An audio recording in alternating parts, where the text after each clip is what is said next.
Today I did some okra stew for my DINN again.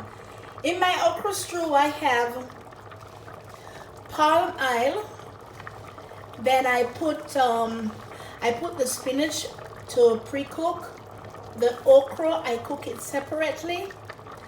Then I have the onion, the pepper, the Maggi cubes, then the Jamaican easy spice, and I have some crayfish. So what I did first when I pre-cooked the spinach, I drain off the water.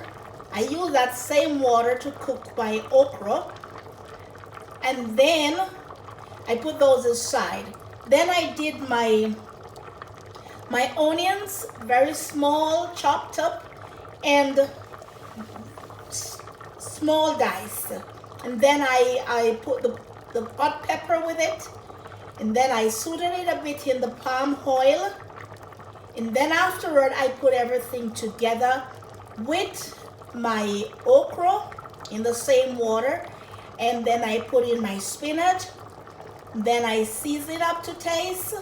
So after this has been a little bit cooked down, then I will put my mackerel. The last time I did show how I did my mackerel, I put it in the oven. So this time you can have a look at how it is.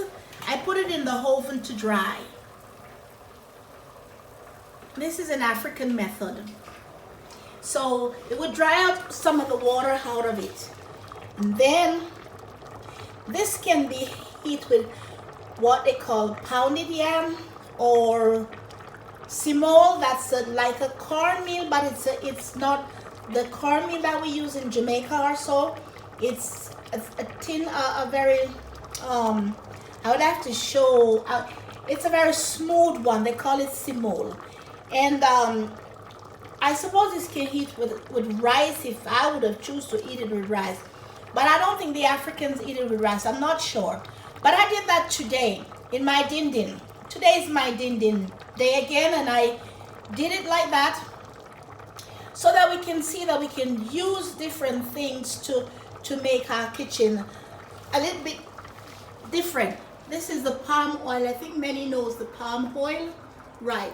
So I used a little bit of the palm oil. I'm not so acquainted with it myself, so I don't put much in it, but I do enough so that it will have this flavor and taste. And then I put in my Jamaican spice as usual because I'm a Jamaican, so I put in my Jamaican spice.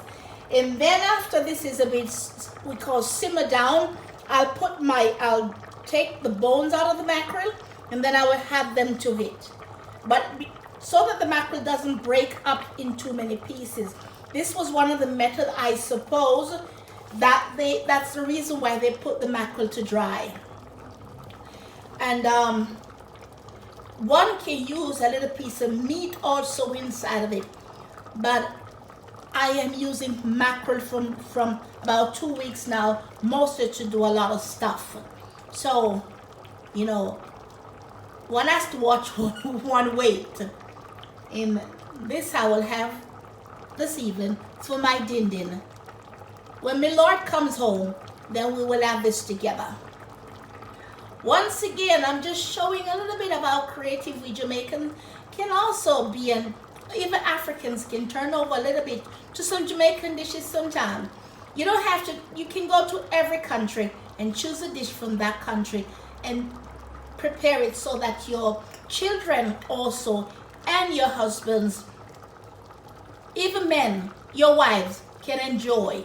Don't just stick to one meal every day. You get tired and then you said, oh, I'm tired of the same food all the time. So I did this on my own.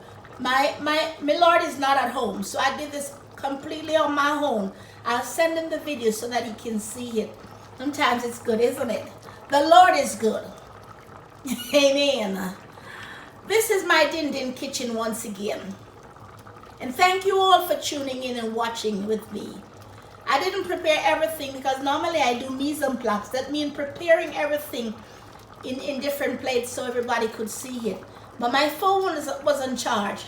and I did not do it, but I explained what was inside, and at the end of in this video I'll put the ingredients, but here I made a list so that I can show what was in my my dish today.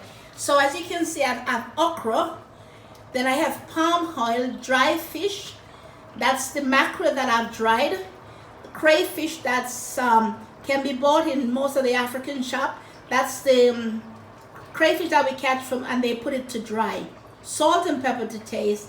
The vegetable happens to be the spinach, and the seasoning, as you can see, my Jamaican spice.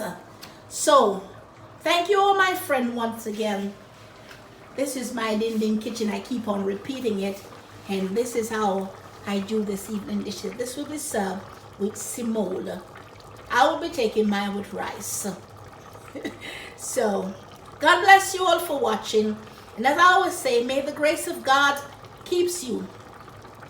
May the peace of God leads you in the right direction. Watch over your tongue. Balance what you say to anybody. You don't have to be eloquent speaker, because I'm not. But be careful and be at peace with all men. Love your family. Take care of your husbands. Take care of your wives. If it's even your boyfriend and you're not yet married to him, but you're living together with him, and you're sure that's the one man in your life, take care of him. God bless you all. Shalom.